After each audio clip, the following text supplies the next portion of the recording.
But I will say the same thing. The realm of the goddess has been closed to the man. In fact, it's been closed to the women if it wasn't for the fact that women still, for the time being, have some kind of menstrual cycle which forces them to kind of face that underlying reality once a month.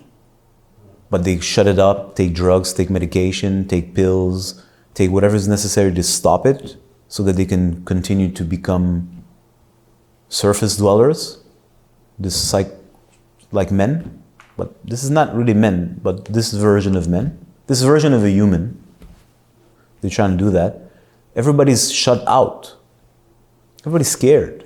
Everybody's scared of nature. They're terrified of nature. Nature represents death for us. It represents chaos. It represents a form of intelligence that we've lost touch from. It doesn't matter that you now can look at the stars and that's still the surface. But that's what nature represents. It's death.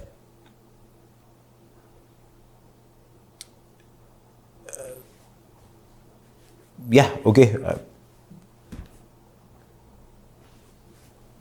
Yeah, what can I say?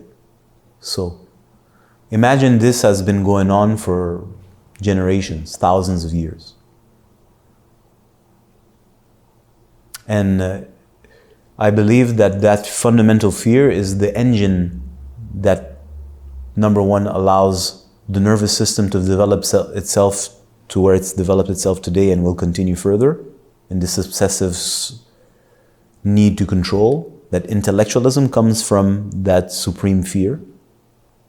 So all of this, of course, is at a larger level ordained, if we can call it like this. But if we come back at a down-to-earth level, that fundamental fear has been there from the start.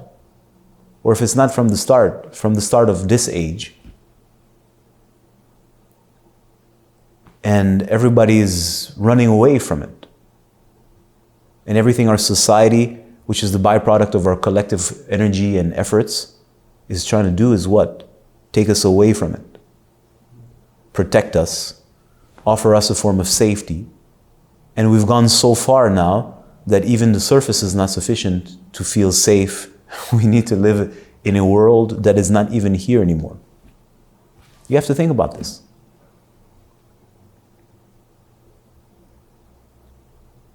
Which begs the question, well, what's the problem? Remember, every person is looking for the same thing. A form of satisfaction. That means something that fulfills you, literally. It's like you have an itch, you need the itch to be scratched. You're hungry, you need to eat and not feel hunger.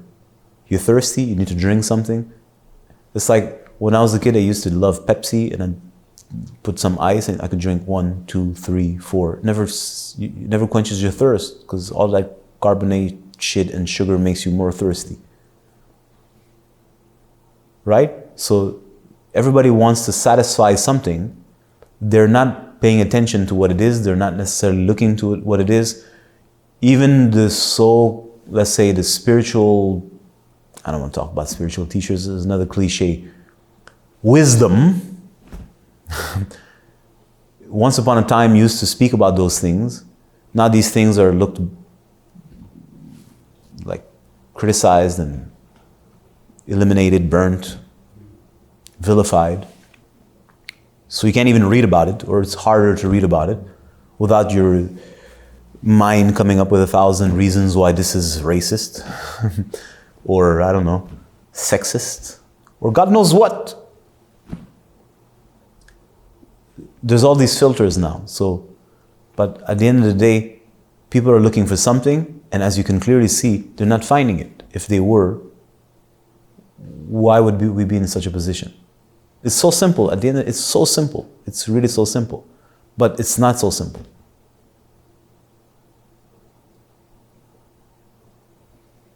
So we're not finding what we're looking for, and we're continuing, like, it's like you bet on something and let's keep betting on it. Okay? Well, let's just keep going. If we go far enough, maybe we'll find it. It's like, I made $10 million. Am I satisfied? No. But if I make 20, I'll be satisfied. You make 20, are you satisfied? No, I'll make 30. You get 30, are you satisfied? No, I'll make 40. I'm like, well, with all due respect, you're not really good at math. Well, if you're doing something that's not working, do you think doing more of it is going to satisfy? It's like if I just ate that veggie burger and didn't satisfy me, if eating 4 will satisfy me, well, no, you may feel stuffed. It may completely hamper your digestive fire and kind of make you numb. That it may do, and for a moment you may have the impression that you're not hungry anymore because you're fucking sick. But it hasn't satisfied you in any way, shape, or form. Quite the contrary, it's made you ill. And when you end up finally kind of digesting it, you're fucking hungry again. But you got a deeper itch because you haven't eaten in 2 days or 3 days or 5 days. I hope you understand what I'm trying to say. So this is the basic. You would say this is philosophy. This is not philosophy. This is not even existential philosophicating. This is just like, man, look around. Like, just look around. Look at yourself. Look at your behavior. Analyze your own life. Digest your own experiences. Look at your own existence. Look at your parents. Look at your mom, look at your father, look at your uncles, your grandfathers. Look at the people around you. It doesn't take much to put things together, just a little bit of, dare I say, sensitivity, which is of course not allowed to be used in the world of men, because men aren't sensitive, of course not, but not sensitive. I could put you a clip of Michael Jordan being sensitive. It's a great clip, I love it. So maybe I'll put that on the Instagram at some point to show you that we're all sensitive creatures. Sensitive doesn't mean you're weak. So the point of what I'm trying to say is that if you just looked around, you would see it. It's like, well, this is my dad. My dad invested, I don't know how many years of his life. He's accomplished these great things. My father accomplished great things in the world of engineering. He's one of, I don't know, maximum 5-10 people on earth that knows how to do what he's able to do. It's a special thing. Yeah, okay, great. This is from a social point of view. He's a simple dude. He doesn't look for name, fame, or glory, or all this shit. He's from another country, another generations, right? So it's not like nowadays, because now everything would be on Instagram and every like move of his would be there to celebrate how amazing he is in the name of inspiring other people, of course. But that's not the case of how he is. But if you observe him, it's like, yeah, although he's accomplished all these amazing things at the surface, and I don't want to speak about him, we can just go back to any other person. They're not satisfied. At a deeper level, they haven't satisfied that thirst. Something's missing. If you can't pick that up in your own self, I'm telling you, it's because you half-baked, or you masturbate too much, you overeat, or you're drunk. And that's the very reason you're masturbating all the time. You're looking for something, you can't find it, and you want to numb yourself because there's an itch. The movie The Matrix in 1999 said it perfectly. I have to say this, I apologize because I don't want to talk about The Matrix. But it's a beautiful sentence, like there's something wrong with the world.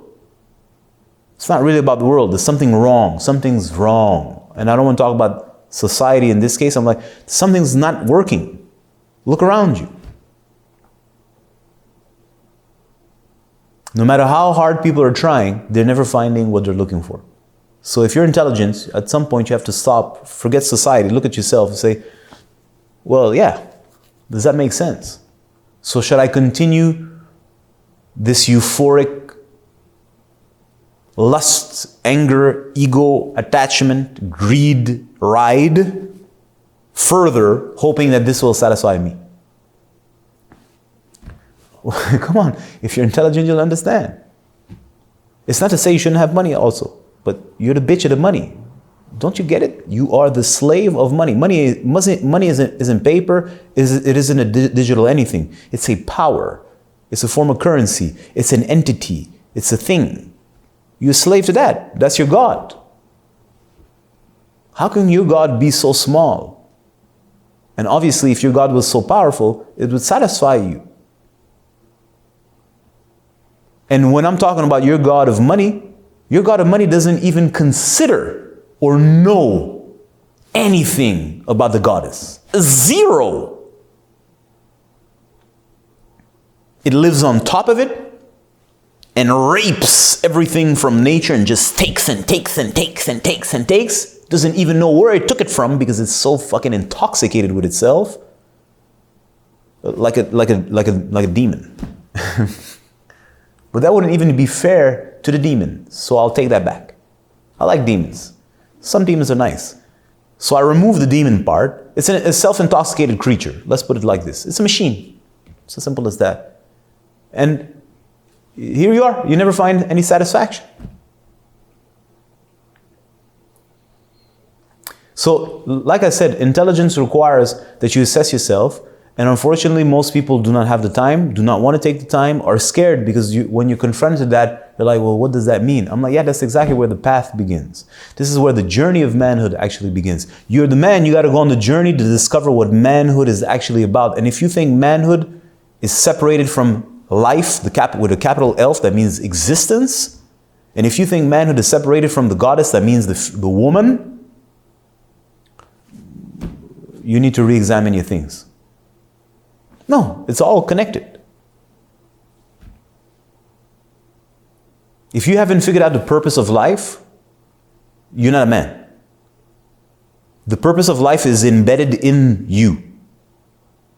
You don't have to look for it. You need to remove the shit that's in the way so it can reveal itself to you. You don't have to read books or search like Indiana Jones, the deepest craters and temples in the middle of India. No, you can do that if it's amusing you. No, it's coded in you. And you don't know. What does that say about you? It means you clearly didn't do your homework. That's what it says. So you just dismiss this, pretend that this is a fantasy, and invent yourself purpose, which is essentially your narcissism seeking to satisfy itself by consuming and sucking everything that you can and everything that's in your way. Again, with all due respect, like genuinely, I know it may sound a little harsh. I swear to God, from the bottom of my heart, I ain't trying to criticize nobody, but somebody has to say something honest at some point. And we men, so at some point you gotta bring it down. You know what I mean?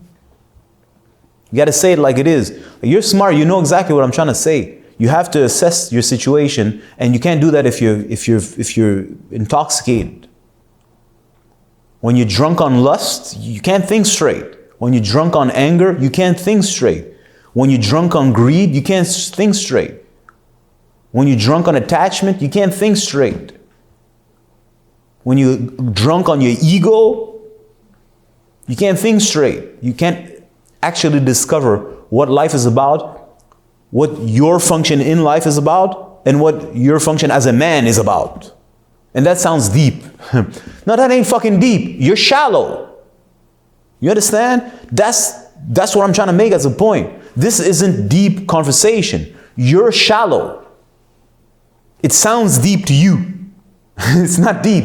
This is so fundamental. It's like, you know, when you go to a country, once upon a time, you go to Amsterdam, you're allowed to smoke weed. You go, because now you can smoke weed legally in different countries, including Canada, some states in America and whatnot. The moment you go there, you know the rules.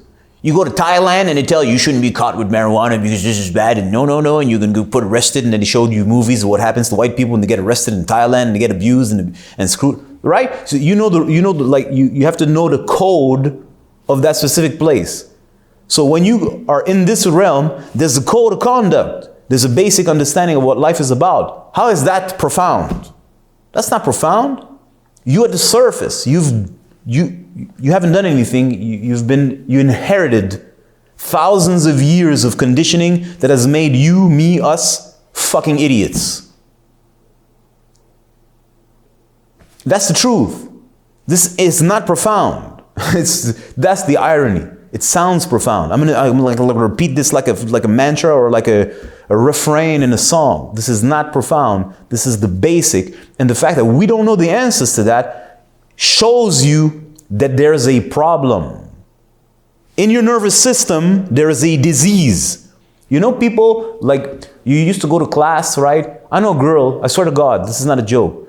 And she prides herself in that. Like, her intellect is not like so strong, right? We're working on it, but it's not so sharp. And sometimes we, you know what I'm talking about, eh? Sometimes, I swear to God, she prides herself into that. Everybody has a strategy to suck energy. Anyways, she's saying when I was learning mathematics, first grade stuff, right? 1 + 1, I didn't know the answer. I swear, this is a real story, eh? And then the teacher, she stayed after class, and the teacher spent maybe like, and she like, this is a story she tells me, like 30 minutes, 40 minutes, and it just didn't click. You're like, something's wrong in her brain. Right? Something's wrong in her brain. Like there's like some wiring that is not able to like click and make it like, okay, yeah. Something's either underdeveloped or there's connections that are not being made, and like, it's fine. This is not to disrespect the person. So what I'm trying to tell you is that the stuff I'm talking about, which is so fundamental to life, that has disappeared from the face of consciousness unless it's like a deep spiritual talk with a dude dressed in orange or a shaved, smiling individual from high up in the mountains. I don't even think they talk about this stuff. But let's say, right, this is basic. And the fact that we don't have the answers to this shows you that there's a problem in the nervous system. Because you don't know. That means just like the girl don't know 1 + 1, some things like, I don't get it, right? It's like, well, I don't know the answers to that. I gotta read books. Imagine, you gotta read books and know what life is about. That's fucked up. You have to go to the bookstore. No, we don't go to bookstores, my bad. You gotta go to Amazon and click so that they send you with Amazon Prime a book that you're never gonna read, so that the book, some guy who doesn't know fuck all, probably, tells you what life is about, so that you read it and you're like, now I know what life is about. Let me adopt these because there's like 5 points on how to have a life filled with meaning. And I'm gonna adopt those things so that my life can be more positive and filled with meaning. Yeah. Do you see what I'm trying to say? I'm like, isn't that weird? I need to fucking take something from the outside and apply it to myself to be able to be functional? Come on. That shows you that something's not functioning. But if I speak like this, it sounds kind of weird. It doesn't sound kind of weird. It's because you don't know fuck all about the human body, because you never really studied the human body, or you just stayed at the surface of the human body and the surface of the nervous system. Just how fast can I punch? It's great that you can punch like Bruce Lee. Really, genuinely, I really appreciate what Bruce Lee can do. I don't give a fuck about Bruce Lee, but it's cool. But this is just the surface of the nervous system. The fact that you can jump and do 17 flips is the surface of the nervous system. And what I'm talking about is the foundation of the nervous system. It's the foundation of the human experience. And here we are trying to have a conversation about this, and I have to explain to you for thousands of hours that this is not deep. This is the basic. And people who think this is deep, it shows you the state of affairs of the world. It shows you the state of affairs of manhood, of men. And we don't have to talk about women, but also women. But like I said, the women have their cycles, so at least once a month, something's going to happen to them. They always tuned into that, even though they suck at it. They don't have a choice. This is what I'm trying to say. So again, to bring it back to the original point, how is it that as a man, I can have a life of fullness? So oh yeah.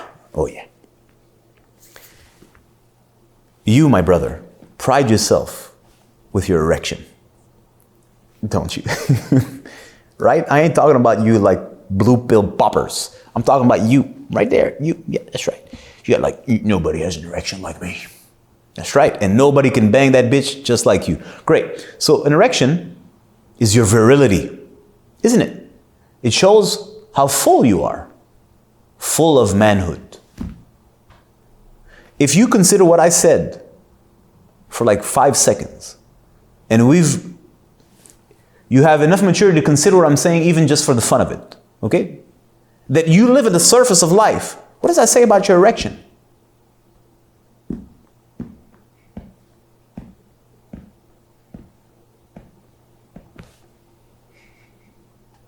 Afraid to shoot strangers. I'm afraid to shoot strangers. This is an Iron Maiden song. It's lovely. You should check it out if you don't know it. It'll give you a little boost for a moment.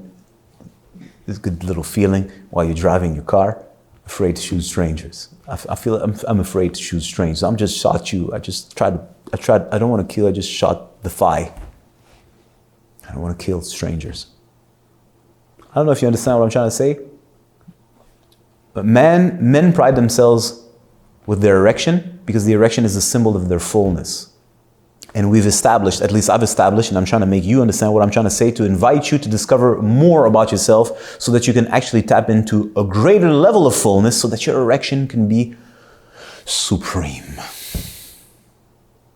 Because then when you're going to take your full erection, your real erection, because you're fuller, kind of fuller of yourself, but not that kind of full of yourself, bullshit full of yourself.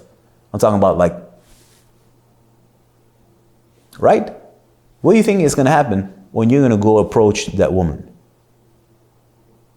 I'm going to tell you what's going to happen in the next video.